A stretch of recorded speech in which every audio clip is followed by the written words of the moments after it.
Assalamualaikum warahmatullahi wabarakatuh. Hello everyone, my name is Regiana Malia and I'm studying in D3 Reka Medis dan Informasi Kesehatan, Sekolah Vokasi, Universitas Gadjah Mada. And now we will discuss about some issues during this moment that we will face something important. During this time we will try to talk about telemedicine. And why do we need telemedicine? The access, equality, and cost effectiveness this moment are facing the surprise health.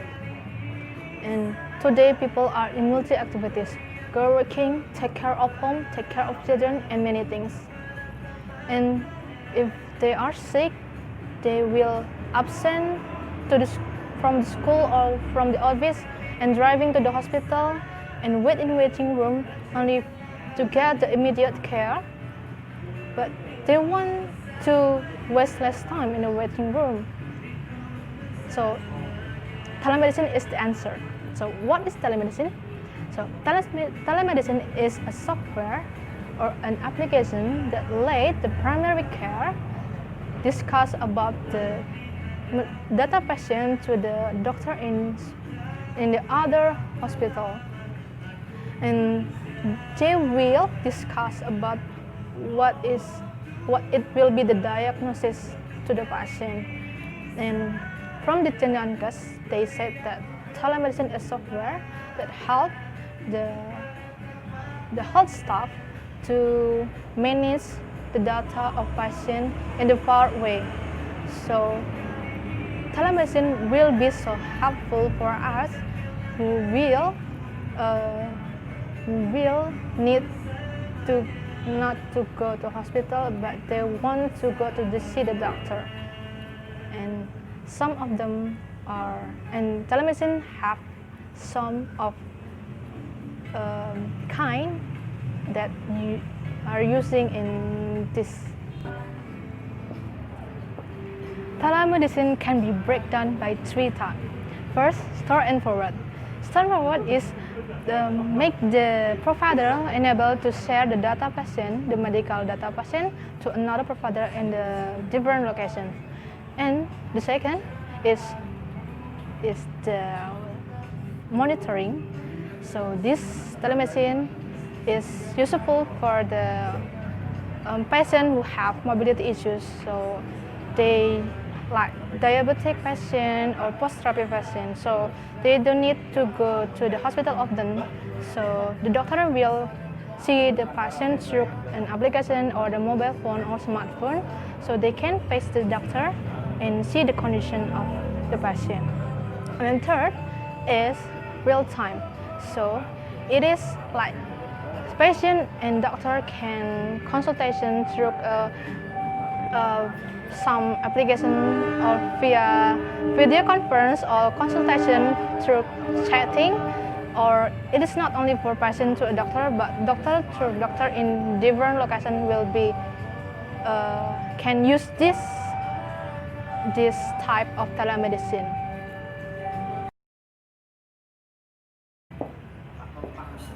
Since telemedicine appeared to this world, some questions are asked. What is the disadvantage of using telemedicine? What is the advantage of using telemedicine? And what is the risk of using telemedicine? So now, here are some studies that I found through some articles. So first is the advantage of using telemedicine. First, using telemedicine, it can more convenient care accessible for patients. And it will be useful for elderly patients who have issues, mobility issues, so they can consult to a doctor, see a doctor from home. And like patients who have stroke or paralyzed, so they don't need to go to the hospital and they need only to sit at home and with the family there. The second is using telemedicine can break down the typical geography like rural area, and it will cut the cost travel for the doctor or the patient to go to the hospital, or doctor who will visit the patient. So, and the third is using telemedicine can cut can be decreasing the emergency room visit, and it will make the increasing of the doctor visiting like that. And the fourth is using telemedicine, it will make more effective to see patient to see the doctor. It will increase the time of the consultation between patient or doctor, because patient can use it every time and everywhere they need it. What is the disadvantage of using telemedicine? First, because telemedicine is a technology communication, so it will need many resources like technology resources and many utilities, new utilities, and the staff will need to study more about how to use the application, about how to manage the telemedicine through the technology. The third is it will talk about the data risks. So because of course it is a technology communication, so it will have the high risk about the data risk, the patient data risk to share, because it will be sharing to other provider, to the other hospital or the other doctor who need to communication about it. So first, like we are using manual data patient, we need to have the informed consent. So to using this telemedicine, of course we need to do the informed consent to the patient, so the patient will know to where the data will be shared, and they need to know it.